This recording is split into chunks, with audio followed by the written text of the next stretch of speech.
Seja bem-vindo ao dia 5 da Jornada Propósito. Ontem nós conversamos um pouco que nós fomos criados para sermos eternos e a gente deveria colocar isso na nossa perspectiva de vida, porque isso mudaria as nossas ações, os nossos resultados. E a gente falou um pouco sobre as lentes que nós enxergamos o mundo. Então eu te pergunto, como você vê a vida? Você imagina algo sobre a vida? Você tem algum conceito sobre a sua vida? Porque hoje nós vamos falar enxergando a vida do ponto de vista de Deus. Precisamos colocar o ponto de vista de Deus como lente para as nossas vidas, porque a vida é formada da forma que nós a enxergamos. O modo que você define a sua vida determina o seu destino. Você investe tempo, dinheiro, talento, a forma que você se relaciona com as pessoas depende muito da forma que você enxerga a vida.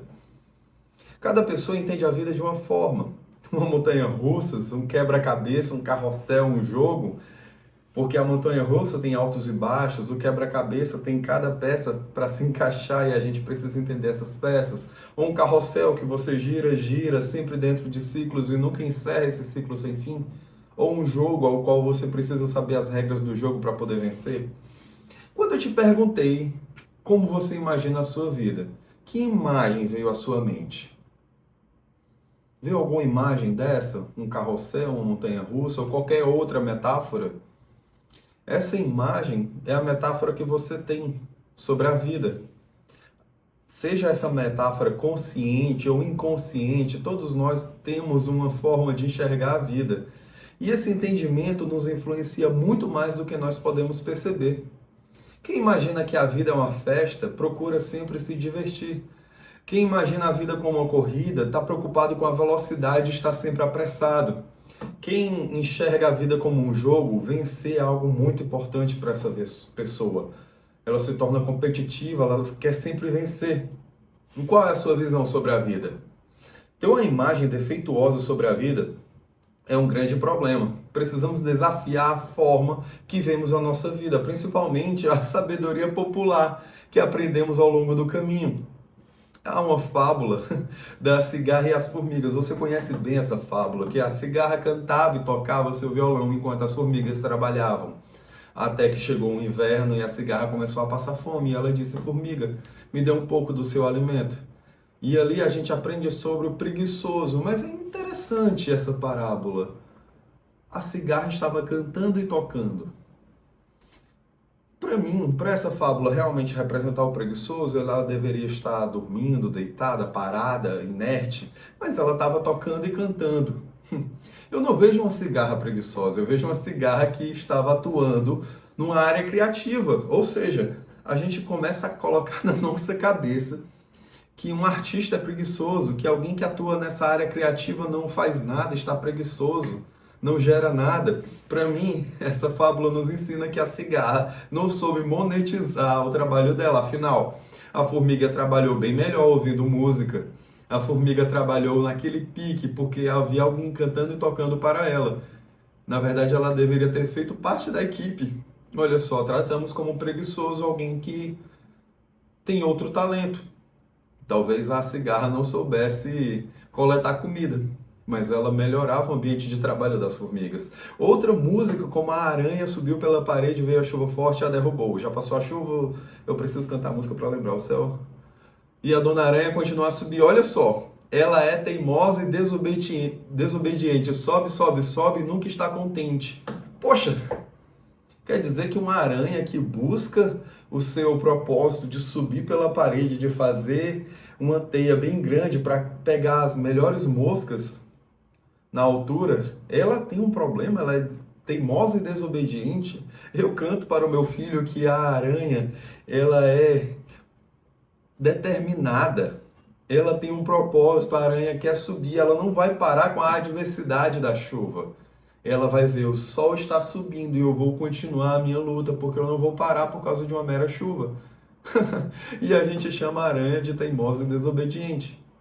Temos outros ditados, como mais vale um pássaro na mão do que dois voando. Ora, os pássaros foram feitos para voar, a gente está aprendendo um pássaro por quê, afinal? É uma parábola de estabilidade muito estranha. Ah, se eu soltar vai vir dois... Poxa, que coisa estranha. E eu mesmo acreditava em algo que eu vivia repetindo: o time que está ganhando não se mexe. Para você ter ideia, eu evitava até atualizar aplicativos do celular e aplicativos do computador porque eu tinha medo de causar algum problema para mim. Funciona da forma que eu quero, para que atualizar? Inclusive, se vocês perceberem, o vídeo de ontem mudou um pouco a iluminação dos primeiros vídeos porque eu resolvi alterar para ver no que dava. Eu não gostei muito do resultado e logo me veio o gatilho: time que está ganhando não se mexe, por que você mexeu? Poxa, que bloqueio de estabilidade é esse? Eu preciso mexer porque eu preciso melhorar. Vi que eu não gostei do formato que teve, mudo de novo. Qual o problema nisso? Precisamos substituir essas metáforas por metáforas bíblicas. A palavra fala: não vos amoldei com os padrões desse mundo, mas viva a transformação da nossa mente, para que seja capaz de experimentar a boa, perfeita e agradável vontade de Deus. Ou seja, a gente não pode ficar preso nessas parábolas, nessa sabedoria popular, nessas fábulas que só nos ensinam coisas ruins até. Quando a gente para estudar, é um desfecho bem ruim. Por exemplo, a gente sempre, sempre fala que algo caro, isso custa um olho, custa um rim. Quando a gente vai estudar a história, foi um soldado romano, na verdade eu acho que ele era um governador romano, algo do tipo, que ele foi em alguma cidade, a conquistou, mas voltou sem um olho. Então ele diz que custou o olho da cara. Literalmente, quando você vai buscar da onde veio esses ditados, eles não são tão bons assim. Mas a palavra, ela é boa, perfeita e agradável. A vontade de Deus é boa, perfeita e agradável. E é nessa palavra que nós precisamos nos colocar na nossa mente essas metáforas. E a melhor maneira de desafiar essas metáforas enganosas que nós nos contamos todos os dias é fazendo perguntas. Porque a pergunta nos ajuda e nos auxilia a entender melhor uma situação, a entender da onde veio, qual é a origem daquele pensamento, ou do pensamento de outra pessoa, porque outras pessoas podem nos aconselhar baseado nesses ditados populares. E a pergunta serve para revelar realmente a intenção daquele ditado. Bom, por que é melhor um na mão do que dois voando? Será que os dois voando eu não poderia fazer algo bem melhor? Então, precisamos nos perguntar. Porque se você acha que tem todas as respostas, é porque certamente não fez todas as perguntas. De onde veio esse pensamento? Esse ditado realmente está certo? O que é que a Bíblia fala sobre isso? Então, eu vou te apresentar 3 metáforas bíblicas que vão nos dar um norte de como podemos encarar a vida. Metáfora 1. A vida é um teste. Deus prova o nosso caráter, prova as nossas decisões, prova a nossa fé e prova a nossa obediência. E muitas outras coisas Deus vai provar. A palavra provação vem do grego e é pronunciada do químion, usada na metalurgia no sentido de testar a autenticidade de um material usando fogo. Ou seja, quando nós queremos purificar o ouro, nós colocamos o ouro à prova, o ouro no fogo, para que todas as impurezas saiam desse ouro.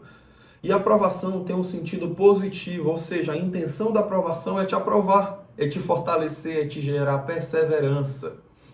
A tentação vem do grego, pirasmos, que tem sentido negativo, pois a intenção é te levar ao fracasso, ou seja, a tentação vem do diabo, porque ele quer que você fracasse, mas a aprovação vem de Deus, porque ele quer a sua vitória, ele quer que você seja bem-sucedido. Por isso que Deus não tenta ninguém, porque a tentação ela tenta te induzir ao erro, te induzir ao fracasso. Por isso que Deus nos prova, porque Ele quer o nosso sucesso. Então eu te digo, a tua aprovação não tem a intenção meu pai do céu, hoje tá, mas eu não vou cortar não. A tua aprovação não tem a intenção de te destruir, mas de te fazer vitorioso, de te fazer mais forte, de te dar perseverança. A tua aprovação hoje, Deus está te dizendo, não é para o seu sofrimento, mas para a tua fortaleza, para que você aprenda com isso e seja muito mais forte. Deus está te provando, porque Ele quer te levar para o próximo nível. Por isso que, para purificar o ouro, se usa o fogo, e a pressão transforma o grafite em diamante. Deus faz isso conosco todos os dias. Muitas vezes Deus nos prova no silêncio. Ele nos dá uma direção. Precisamos obedecer essa direção para receber um novo comando. Foi assim com Abraão, foi assim com Davi, foi assim com os patriarcas, os heróis da fé. Eles recebiam uma direção e eles passavam anos cumprindo aquela direção até receber uma nova direção. E assim também é com a gente. No silêncio, Deus nos prova, como em 2 Crônicas, capítulo 32. Deus se retirou, Deus se ausentou no momento do rei Ezequias, porque ele queria provar o que estava no coração do rei Ezequias.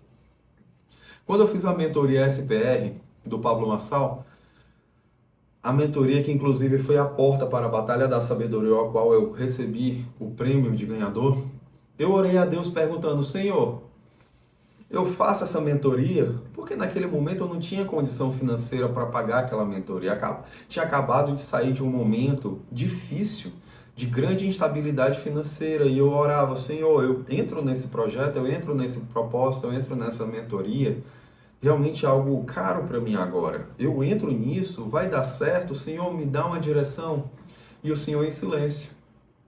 E eu precisava tomar uma atitude, porque o tempo para pagar a mentoria estava determinado e eu não tinha muito tempo para esperar, mas eu esperei até o momento que pude. E ali eu tomei uma decisão, eu fiquei firme e falei: não, essa mentoria vai me ensinar o que eu preciso para a minha nova fase. Para a minha próxima fase eu não tenho o conhecimento que preciso. O que eu sabia me levou até aqui, mas para sair daqui eu preciso de algo novo. Então eu participei da mentoria. Ou seja, naquele momento Deus estava em silêncio para provar o meu coração, para saber qual seria a minha atitude diante daquela escolha, porque Ele me ensinou. Eu fiquei calado para que você pudesse entender o que é autorresponsabilidade. Porque quando eu comprei a mentoria eu falei: bom, eu comprei, não tem mais volta, eu preciso me dedicar a isso daqui. Me dediquei àquilo, embora em muitos momentos eu desfaleci. Eu posso falar isso num vídeo dedicado a esse tema, mas Deus me concedeu o prêmio a partir daquela mentoria. Então, muitas vezes, realmente nós precisamos esperar até que Deus nos responda, mas em algum momento de silêncio, Ele quer que nós tenhamos autorresponsabilidade. Nós saberemos no nosso coração o momento de esperar ou o momento de agir, esse autorresponsável. Como aconteceu com Saul, o profeta Samuel falou: espere 7 dias, porque eu virei e sacrificarei holocaustos ao Senhor. E Saul não esperou por Samuel. Saul não esperou, e ali o reino foi retirado das mãos de Saul, porque ele desobedeceu a ordem do Senhor de esperar pelo seu chamado, esperar pelo seu aval. Ou seja, tem momentos que precisamos realmente esperar, e nós saberemos quando o silêncio é sobre espera e saberemos quando o silêncio é sobre autorresponsabilidade. E quando a gente ficar confuso quanto a isso, ore. Ore insistentemente, ore sem cessar, esteja sempre em oração. Que o que te falta seja sempre motivo de oração. Eu gosto de uma frase que diz que se você tem do que reclamar é porque você não orou por isso. Ore, ore, ore e ore sempre. Ore sem cessar. Ore insistentemente. Esteja em comunhão com Deus, em intimidade com Ele. E o segundo modo de ver a vida é que a vida é um cargo de confiança. Tudo que possuímos, tudo que temos são dádivas de Deus. A nossa saúde, o nosso tempo, a nossa energia, a nossa inteligência, tudo veio do Senhor. Então, na verdade, nós somos administradores daquilo que o Deus nos entrega. Porque tudo pertence a Deus. Em Gênesis 1:26, Deus nos ordena para governar sobre todas as coisas, sobre os animais, sobre os peixes, sobre o ar, sobre a terra. Então, nossa primeira missão é o autogoverno e a administração das riquezas que Ele nos entregou. Muitas vezes não cuidamos bem de algo porque não é nosso. Ou até melhor, cuidamos bem até demais justamente por não ser nosso. Mas o nosso padrão deveria ser mais elevado. Deus é o dono de tudo, então eu preciso cuidar da melhor forma possível. Como está escrito na parábola dos talentos. 3 servos receberam riquezas de seu senhor. Um recebeu 5 talentos, um recebeu 2 e o outro recebeu 1. Aquele que recebeu 5 multiplicou e gerou mais 5. Aquele que recebeu 2 multiplicou e gerou mais 2. Mas aquele que recebeu 1 enterrou o talento. A parábola é bem clara quando fala que cada um recebeu segundo a sua capacidade. Ou seja, aquele que recebeu 1 talento também tinha capacidade de multiplicar e gerar mais 1 talento. Mas ele foi negligente. O Senhor fala: servo mau e negligente. Porque você não colocou pelo menos esse dinheiro no banco onde teria juros? Ou seja, só de ele ter enterrado, ele já estava desvalorizando aquilo que recebeu. Eu te pergunto, você enterrou algo que o Senhor te entregou? Quais talentos o Senhor te entregou e você tem enterrado? Desenterre agora o talento que Deus te deu e coloque em prática tudo aquilo que Ele já te entregou. Você tem tudo que precisa para esse momento. Vá em frente, use tudo que você tem. E o que não tem, Deus vai acrescentar na trajetória. Como está escrito, buscai, pois, em primeiro lugar o reino de Deus e a sua justiça, e as demais coisas serão acrescentadas. Use agora tudo que você tem, seja fiel no pouco, e no muito você será colocado. Então, quando entendemos que o Deus é dono de tudo, nós cuidamos da melhor forma. E o terceiro é, a vida é uma atribuição temporária. Mas isso nós vamos falar amanhã, no próximo vídeo. E aí, você está gostando dessa jornada? Me conta aí. O que você tem aprendido? Compartilha nos stories, me marca lá, eu vou repostar tudo que você mencionar lá, porque queremos que mais pessoas sejam alcançadas por essa palavra. O meu desejo ardente é que as pessoas possam realmente exercer o seu propósito, porque nós sabemos as vantagens de entender o nosso propósito. Então compartilha com as pessoas. A melhor forma de entender melhor ainda o assunto é ensinando esse assunto. Então mostre para as pessoas o que você já aprendeu, direcione, porque Deus vai enviar pessoas para próximo de você que vão se sentir perdidas. E agora você sabe como dar a direção. A direção está na palavra, a direção está em Deus. Te espero amanhã. Não deixe de fazer as tarefas do vídeo de hoje. Vou deixar aí na descrição o link para você entrar no grupo, que é onde eu coloco todas as tarefas. E te espero amanhã. Valeu!